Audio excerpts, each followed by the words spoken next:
Well, good evening. We'll be back in Nehemiah chapter 5. Back in Nehemiah, I should say, in chapter 5 to begin with this evening.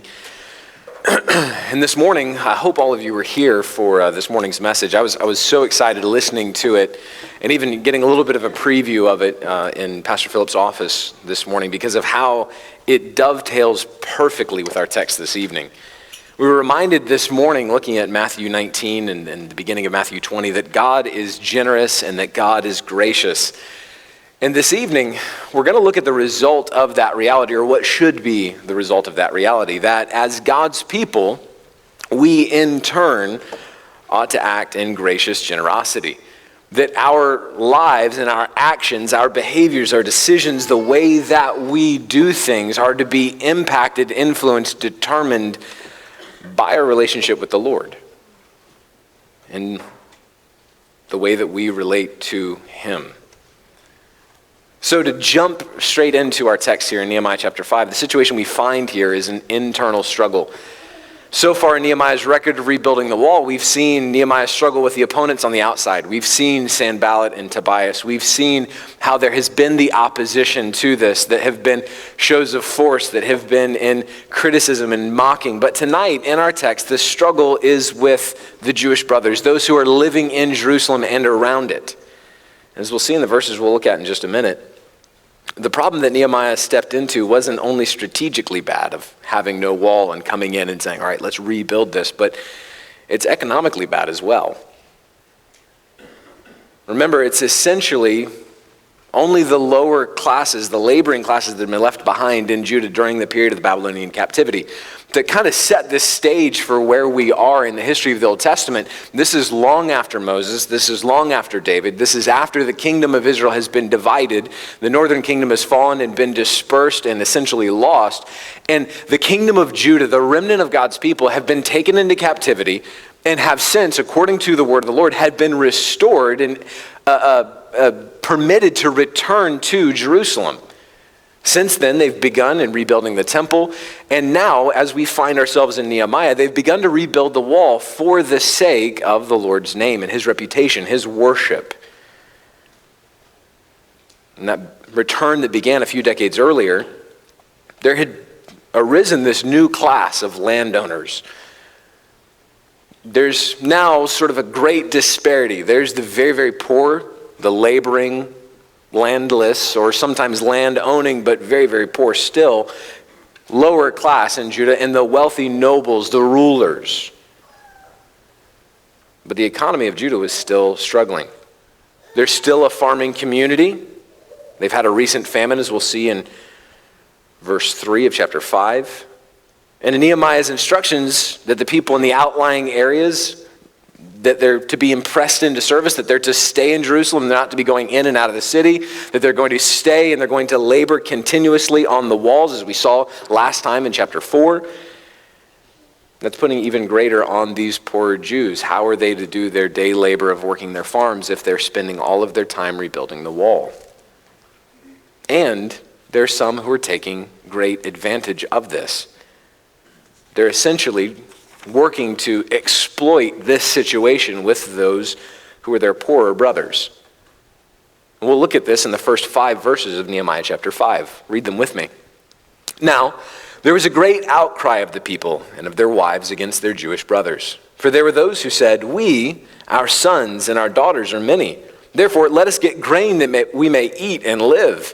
There were others who said, we're mortgaging our fields, our vineyards, and our houses that we may get grain because of the famine.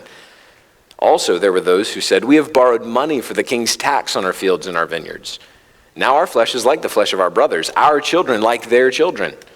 Yet behold, we are forcing our sons and our daughters to be slaves. And some of our daughters are forced into bondage already, and we are helpless because our fields and vineyards belong to others. Now, what we're going to do this evening is take a look at the text, what was happening. We're going to see Nehemiah's situation, Nehemiah's reaction, Nehemiah's reflection. Then we're going to consider the basis for the change that takes place, and then examine our own heart and say, okay, what do we do with this? But there's a temptation as we read these verses that we've just looked at, these first 5 verses of chapter 5, And as we get ready to consider it, to ask this, what does the economy of Judah in 500 BC have to do with me? Why do I need to know what's going on here? The complaints of a few people living well over 2,000 years ago, what does it matter?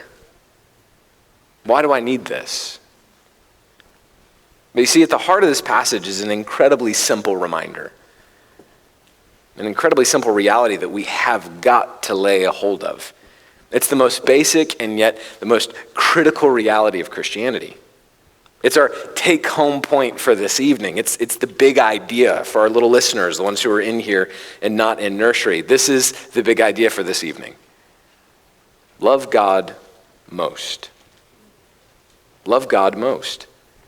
And it shouldn't surprise us that this is, even though it's so basic, it's the greatest commandment. It's the first command. It's the most essential reality of our faith. Just love God the most. But it's also so easy to forget. It's so easy to drift, and it's so easy to wander off the mark on this in little ways. So let's look this evening at our text and see how this shows up in the lives of those in Nehemiah's time. First, as we consider Nehemiah's situation, where we've already read in verses 1 through 5, there's a crisis that's erupting. Among the Jews living at that time in Jerusalem, there's at least these three groups who've kind of reached critical mass in their money problems. It's so far gone that they come now to their ruler. They're not blaming him, but they recognize him as the authority to say he's going to be the one who's got to be able to do something about this. And we meet these three groups in verses 2 and 3 of our text. Verse 2 tells us that first, there are those who said, because of the size of their families, they're on the brink of starvation and unable to buy food. You see that in verse 2. We, our sons and our daughters, are many. Therefore, let us get grain that we may eat and live. Next, in verse 3, we see the second group. There were those others who said, we're mortgaging our property because we're unable to purchase food. Our vineyards, our houses, that we may get grain because of the famine. There's this sort of cumulative economic hardship. And then the third group at the end of verse 3, at the beginning of verse 4, there were those who said, we've borrowed money for the king's tax on our fields and vineyards, and it was costing them their families. We see in this just how desperate those straits were in verse 5. Our flesh is like the flesh of our brothers, our children like their children, yet behold, we are forcing our sons and our daughters to be slaves. They were going into a sort of debt slavery, selling their children to labor until their debt could be paid off.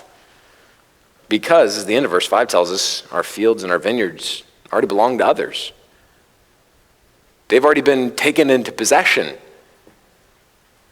A little bit of research would tell us just a little bit about how heavy this economic tax burden was. The Persian Empire often taxed their citizens up to 20% of everything that they had.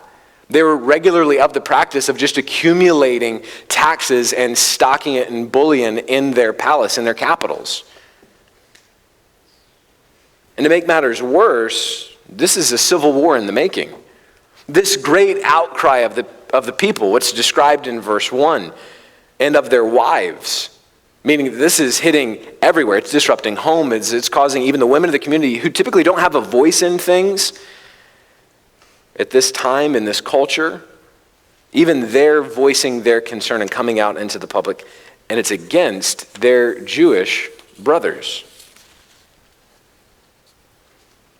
All indications from these verses and from the ones that we're about to read indicate that what was taking place isn't because these are just irresponsible people. They're lazy. They're not working. This isn't due to poor management of resources. It's not fiscal irresponsibility.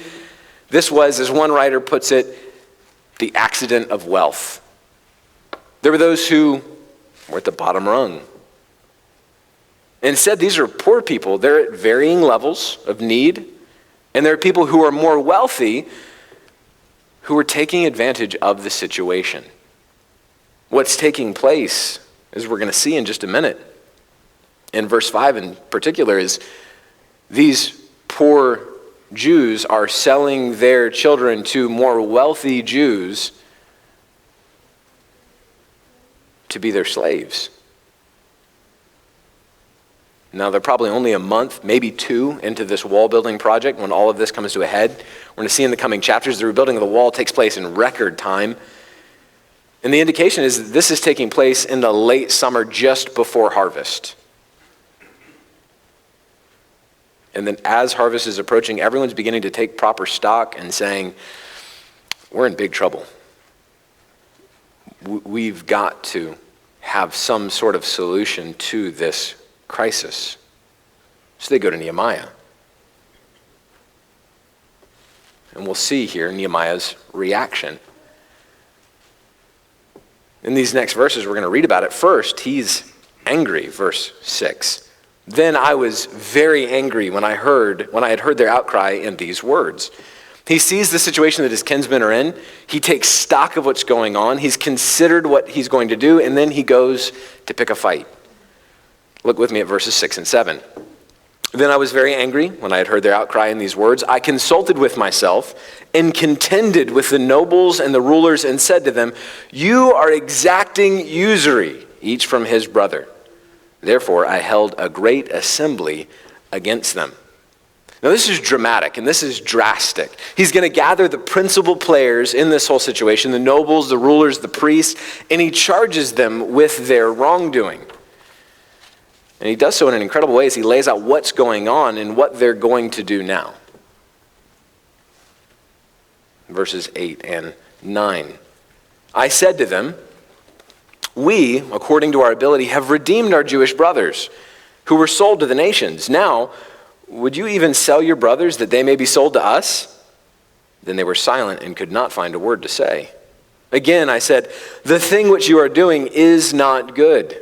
Should you not walk in the fear of our God because of the reproach of the nations, our enemies? What Nehemiah does here is he looks to their recent history. Nehemiah reminds the people that when their brothers were enslaved during this recent exile, when they had gone away, been displaced, been dispossessed, and some of them had been sold into slavery to the nations, groups of them, the wealthy in particular, had banded together and bought their brothers' freedom from slavery. But now, these nobles and rulers were bringing slavery back into the community. They're creating a situation in which, if they would be consistent, one of their brothers who they had just bought back out of slavery might just have to sell his children into slavery to them. Then they were silent and could not find a word to say. The way that we read this text, it seems like he's waiting for them to make a defense. He's charged them with their wrongdoing. He's appealed to their conscience and said, what are you doing? When they don't answer, he says in verse 9, again, the thing which you are doing is not good. Now, what's remarkable is at this point, the Jews that Nehemiah is speaking to, the nobles, the rulers, what they were doing was permitted under the Mosaic law. I think that's why he pauses here. I think when he brings this charge in verse 8, that the reason he waits for them to answer is he's waiting for someone to say, well, Moses said we could. The law allows us to do this. They were taking advantage of a situation. There was a provision in which those who were in debt could be sold into slavery to their fellow Jews with very specific time limits and restraints placed on it. This is mentioned in Exodus 21 and in Leviticus 24, a handful of other places, where according to the Mosaic law, a Jew could sell himself into slavery to one of his brothers, to one of his countrymen, a fellow Israelite, a fellow Hebrew, and then he would work for a specific allotted period of time, no more than 6 years. And at the end of that, he would have to be released unless he said, no, I actually really enjoy this situation. And then he would forfeit his freedom forever. And he would be dedicated into a slavery in that household. They would put a mark on him so that it was understood this man is perpetually the property of this other. What was strictly prohibited was Things like being sold into slavery to the other nations. You couldn't take your brother who owed you money, sell him to a neighboring person, a neighboring nation, because they wouldn't have to abide by those rules. They wouldn't have to abide by the way that they treated their slaves. They wouldn't have to abide by releasing them after 6 years. In all probability, what these nobles had in mind when they began taking advantage of this situation, when they began to carry out this practice, was, look, there's nothing wrong with what we're doing. There's provision in the law for this. We're allowed to do this. While in one sense they're keeping the letter of the law, they're violating the very spirit of it. And they are, in addition to this, keeping some and violating other. Because the law also made provision for lending money and for collecting interest. Hold your place here in Nehemiah 5, and I want to show you exactly what that looks like in Exodus chapter 22.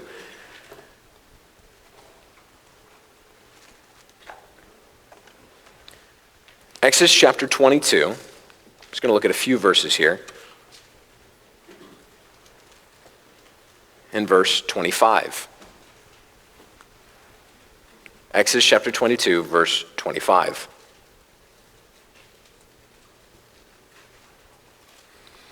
If you lend money to my people, to the poor among you, you are not to act as a creditor to him. You shall not charge him interest. If you ever take your neighbor's cloak as a pledge, you are to return it to him before the sun sets, for that is his only covering. It is his cloak for his body. What else shall he sleep in? And it shall come about that when he cries out to me, I will hear him, for, as we were reminded this morning, I am gracious. Do you hear what that command is rooted in? It's rooted in the character of God. God says, I'm gracious, and if you take advantage of those among you who are in greatest need, when they cry out to me, I'm on their side. Because I'm gracious. Flip here from Exodus to Leviticus. Next book over, just a little bit to your right. Leviticus chapter 25. It's the parallel to this. It's the further giving of the law. Leviticus 25, verse 35. Now, in case a countryman of yours becomes poor, and his means with regard to you falter, then you are to sustain him like a stranger or a sojourner, that he may live with you. Do not take usurious interest from him, but revere your God, that your countrymen may live with you. You shall not give him your silver at interest, nor your food for gain. And listen to the way that command ends in verse 38. I am the Lord your God, who brought you out of the land of Egypt to give you the land of Canaan and to be your God. Again, the character of God is the basis for these commands.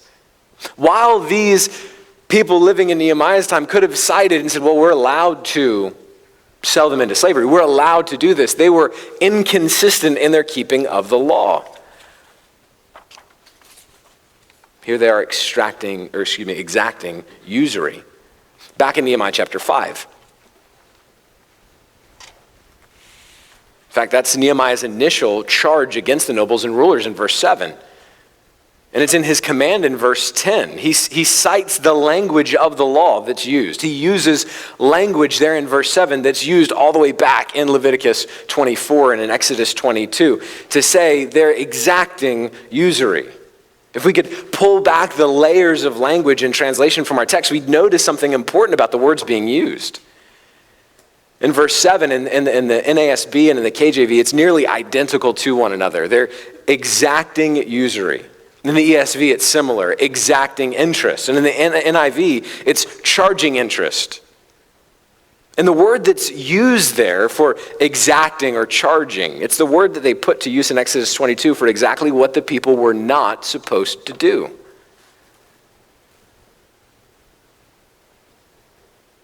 And what makes Nehemiah's allusion to these texts, in Exodus 22 and Leviticus 25, or other places he could have gone like Deuteronomy 15 or Deuteronomy 24, is he doesn't actually cite them. He alludes to them. He references them obliquely. But he appeals to their conscience in verse 9. We've already read it. Look back there with me, Nehemiah chapter 5, verse 9. Again, I said, the thing which you are doing is not good. Should you not walk in the fear of our God? His charge against them, his challenge to what they had been doing is, you're disobeying the law? Yes. You're not fearing our God. That's the hitting point. Why was it wrong? Because you broke a specific law in the Mosaic covenant? Well, yes. But why is that such a big deal? Why shouldn't they be doing these things? Very simply because it wasn't loving their neighbors. It wasn't revering, honoring, fearing their God. And in doing so, it was demonstrating that they didn't love God most. They didn't fear the Lord. At the heart of this and at the heart of all sin is a lack of fear of God. What was going on here in this situation? What was going on that they were doing wrong? There was an absence of reverence and fear for the greatness and terror of the Most High. That's what's at the back of all sin. What's at the back of all disobedience to God's commands is ultimately a lack of reverence, a lack of fear of him and his character, his truth. One commentator at this point says, Nehemiah acted immediately and absolutely, apparently, on his own authority, and without invoking any of the specific legal stipulations. If the parallels noted in some of those Old Testament texts are conscious allusions, then we must conclude that Nehemiah acted within the spirit, not the letter of the law.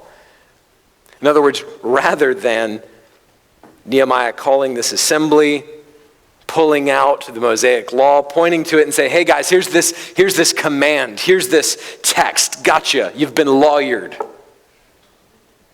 Instead, he points to their God and his character, and he says, don't you fear him?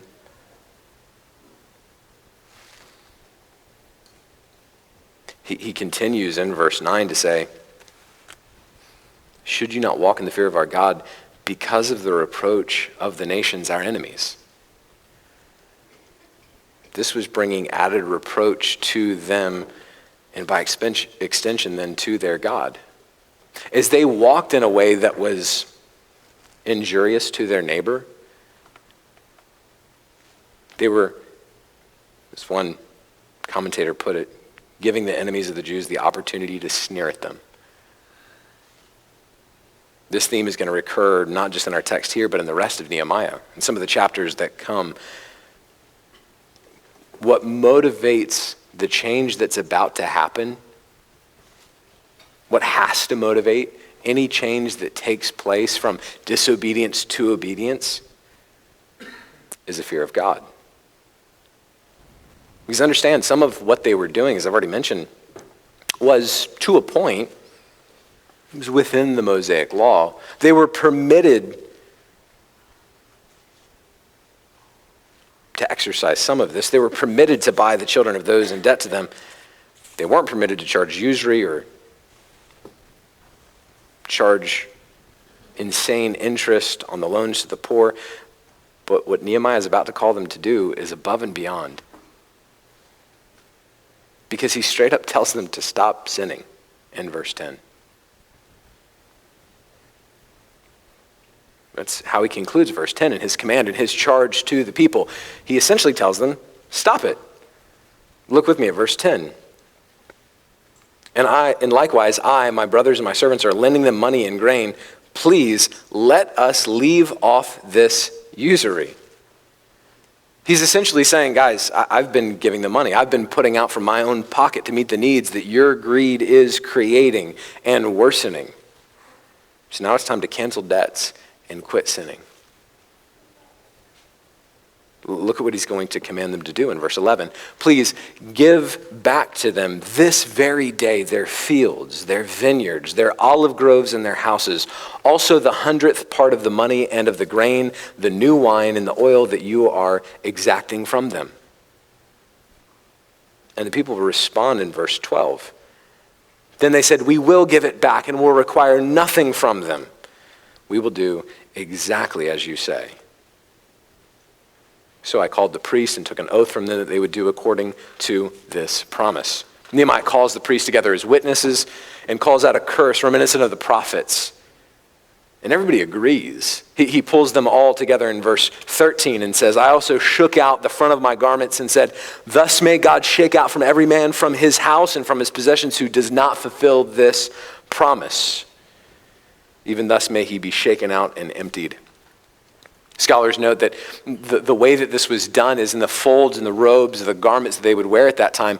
Keeping everything sort of tucked together would be a belt, and then to loosen that belt and then shake out the garments. Everything that you were keeping sort of in your pockets would then fall out, be shaken out, and lost. Nehemiah is saying, may God do this to you if you do not fulfill your promise. He's invoking and encouraging a fear of their God in this action. But then our text does something interesting. This episode essentially ends from the story of Nehemiah. This takes place in chronological order. It goes on that they've just been threatened by Sanballat and Tobias and the Ammonites and the Ashdodites in chapter 4. But then it goes into chapter 5, and here we have this crisis erupting at a critical moment. And all of a sudden, between verses 13 and 14, we get an interruption from the main story. Nehemiah has been penning this record. He's been chronicling the rebuilding of the wall. And probably some years after these events, he takes a moment and he writes in retrospect of the whole thing, his whole service. And he inserts this little reflection about his actions as governor. And it parallels what he called the nobles and the rulers to do. We've seen Nehemiah's situation at the beginning of the chapter, his reaction, and now our third heading, Nehemiah's reflection, in verses 14 through 19. "Moreover, from the day that I was appointed to be their governor in the land of Judah, from the 20th year to the 32nd year of King Artaxerxes, for 12 years, neither I nor my kinsmen have eaten the governor's food allowance. But the former governors who were before me laid burdens on the people and took from them bread and wine, besides 40 shekels of silver. Even their servants domineered the people. But I did not do so," listen, "because of the fear of God. I also applied myself to work on this wall. We did not buy any land, and all my servants were gathered there for the work. Moreover, there were at my table 150 Jews and officials, besides those who came to us from the nations that were around us. Now that which was prepared for each day was 1 ox and 6 choice sheep. Also birds were prepared for me, and once in 10 days all sorts of wine were furnished in abundance. Yet for all this I did not demand the governor's food allowance, because the servitude was heavy on this people. Remember me, O my God, for good, according to all that I have done for this people." Looking back on this period as governor of Israel for 12 years, of Judah for 12 years, Nehemiah tells us that he didn't make use of his rights. That for 12 years he had the privilege of demanding a tax to furnish his duties as a governor. And this was no light thing. It was no easy burden. We see that in what we just read, the daily menu for the 150 officials and various other hangers-on that Nehemiah would have to deal with.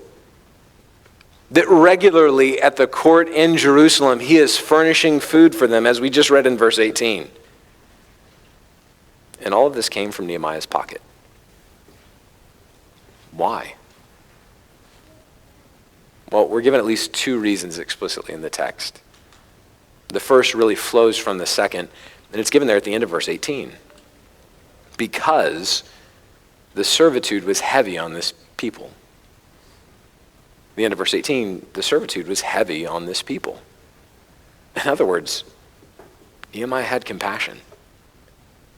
He was aware of the burden it would be to his people to demand the food allowance or to tax the people, as was his right and as was the practice of his predecessors. which we read about in verse 15. They did this and demanded 40 shekels of silver on top of it. It wouldn't have been unfamiliar to the people. It wouldn't have been seen as unusual to be treated with a heavy hand. But Nehemiah doesn't do that. Instead, Nehemiah, conscious of the burden of the people, says, I'm not going to be like that. And that sort of pulls back the curtain on some of the earlier verses in this chapter. As Nehemiah calls the rulers and nobles to lay aside their debts and usury against the people, they know full well, many of them, I'm sure, because they were participants, because they were partakers, that Nehemiah is regularly, daily feeding them, not from the food of the people, but from his own purchases, from his own supply. In other words, Nehemiah was leading by example. Which brings us to Nehemiah's second motivation. The first, as we mentioned at the end of verse 18, was the people would have been overburdened by this. But the second, and I think the chief motive, is given at the end of verse 15. But I did not do so because of the fear of God. What made Nehemiah compassionate? What caused him to say, I'm not going to lay this burden on the people. I'm not going to do that. Rather, I'm going to my own cost, to my own reserve, I'm going to supply what's needed. I'm not going to burden the people this way. I'm going to furnish the table. I'm going to engage in the work myself. Like he says in verse 16, I applied myself to the work on this wall. Why do all of that? Because he feared God. And we see the fruit of that in the final verse of this chapter, in Nehemiah's prayer. It's the first prayer for himself that we find recorded in the book of Nehemiah, but it won't be the last. There's actually several that we'll see in chapter 13. And it's not the first either that interrupted the flow of the story, like we saw at the beginning of chapter 4, where Nehemiah, recording the events of what took place with Sanballat and Tobias, interrupts the narrative flow and begins to break out in prayer to the Lord about the way that he was being treated by these enemies of Israel. But we see Nehemiah here recording his prayer about the way he conducted himself for this people. He prays in verse 19, remember me, O my God, for good, according to all that I have done for this people. He wants this to be his legacy. He wants his love of God that manifested itself in his love towards others to be reflecting the reality of his heart. In other words, as people looked back at the record of Nehemiah, he wanted it to be crystal clear that the reason he did the things that he did was because he feared God, because he loved God most, because he was chief in his affections and chief in his mind. Nehemiah in verse 19 is praying that his actions prove his heart's condition. He's not trying to garner favor with God. He's not saying, God, look at my tally list of all my good deeds, and so I think you should really be impressed with me. Rather, he's recording that his heart has demonstrated, even to his own detriment, what it looks like to be one of God's people. What it looks like to be behaving in a Christ-like way. What's remarkable about this, and in so many other places, especially in the Old Testament, is that they don't have the full revelation. They don't have the full picture like we do. Pastor Philip mentioned it this morning that, what did you say? I think Elijah would give his right leg to get the full picture like we have. Nehemiah didn't know the way that Christ acted, the way that we do. We're told in the book of Philippians that the Lord Jesus Christ did much the same and more than Nehemiah. He did not regard equality with God a thing to be grasped or clutched at, but emptied himself and took on himself the form of a servant. In other words, he rejected his rights for the good of his people. Beloved, this is our model. Nehemiah prefigures Christ in this way. He shadows what an even better ruler in Jerusalem will do. He provides for his people. He advocates for the lowly. He calls for the cancellation of debt to his own damage, and he fears God above all else. One pastor says this about this passage: Nehemiah feared God more than he feared men. He lived for God's glory, seeking in all that he did to bring his life into conformity with the obligations of covenant life. He loved God because God had shown his love to him. How do we know that?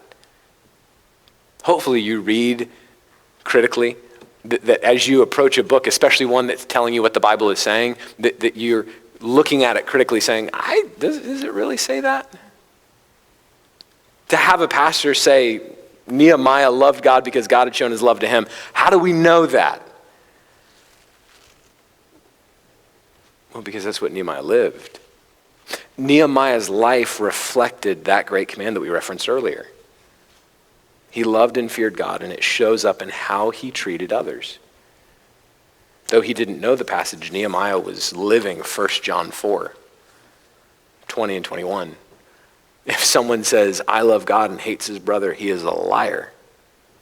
For the one who does not love his brother whom he has seen cannot love God whom he has not seen. In this commandment we have from him that the one who loves God should love his brother also. Nehemiah, in acting on the behalf of these people, in giving to their need, in calling for the cancellation of debt, in advocating for them, was demonstrating he loved them. Not because they were lovely, because they were God's people. Through this, we see that Nehemiah wasn't shackled by a love of money. He wasn't ensnared by the deceitfulness of riches. That instead of being fixated on the bottom line, instead of being so consumed with, I could get a lot out of this, he was more interested in storing up treasures in heaven. He was more concerned with what God thought of him than how much it would cost in that moment. He was more concerned that God remembered him from good, so that, as 1 Timothy 6 says, that he may take hold of that which is life indeed. In other words,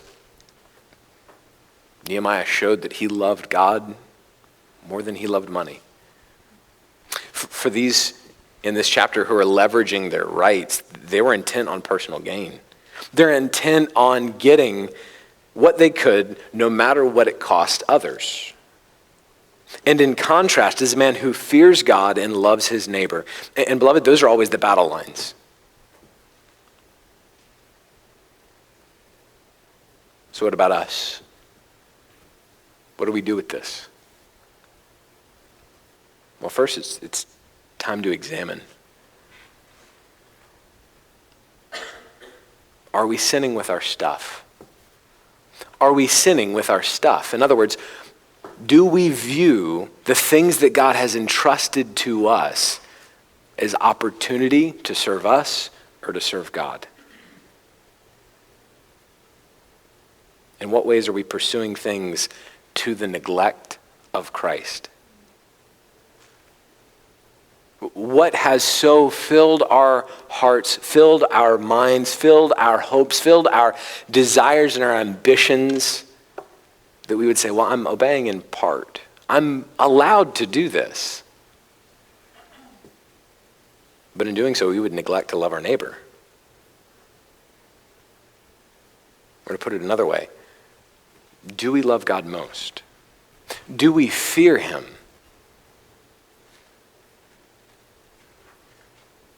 If we do, beloved, it'll show up in what we do.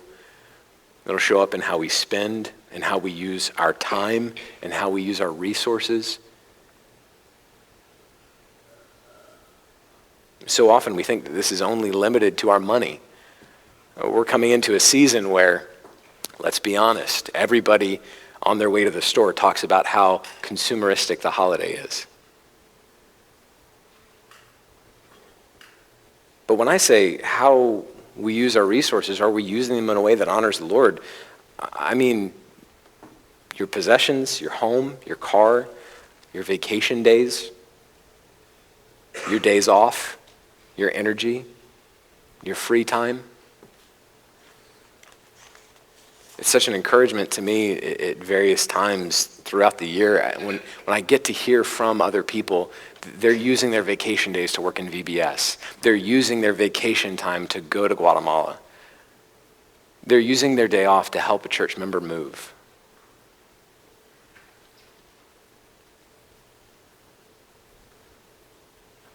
Beloved, we have to love God and fear him more than we love money, more than we love ourselves, more than we love opportunities for gain. Because to love God is to love his people. If we're going to say we love God, then it's going to demonstrate, it's going to manifest in how we love his people. To love God at a cost to us is to demonstrate his value above all else. When we say, hey, I'm taking my vacation time to work with 37 screaming children from 9 to noon, to serve at a marriage conference, to serve at a missions conference, to go to church, we're demonstrating, I love God, I fear him more than I love myself. We say, I'm using my possessions, my things, my stuff. We're demonstrating God is more valuable than those things. As we were reminded this morning, we have a generous God. And as a result, we are to be a generous people. Beloved, I want us to leave here this evening fearing God and acting like it. Fearing God and loving God because of his character. You realize that's the connection, don't you? That as Nehemiah says, that he did these things because he feared God. It's because he had a right view of him. As we saw in Exodus, as we saw in Leviticus, God's character is at the back of all of these commands. When it says both times here in Nehemiah chapter 5, should we not walk in the fear of God, or because I feared God, each time it has the idea of having great reverence and awe of him. And that comes from having a right view of him. And beloved, if we view him rightly, we cannot help but love him. Because we can only view him through the person and work of Jesus Christ.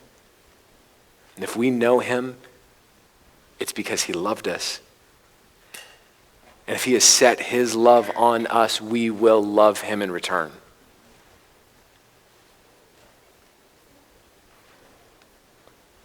As I said, I want us to leave here this evening fearing God and acting like it. And I don't say that because we're doing so badly at it, but because we always need to be reminded. We always need to be reoriented. We always need to be put back into realignment.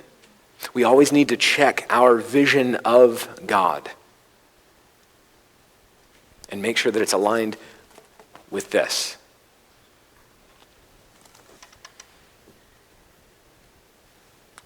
So CBC, do we fear God? Do we love God most? You pray with me.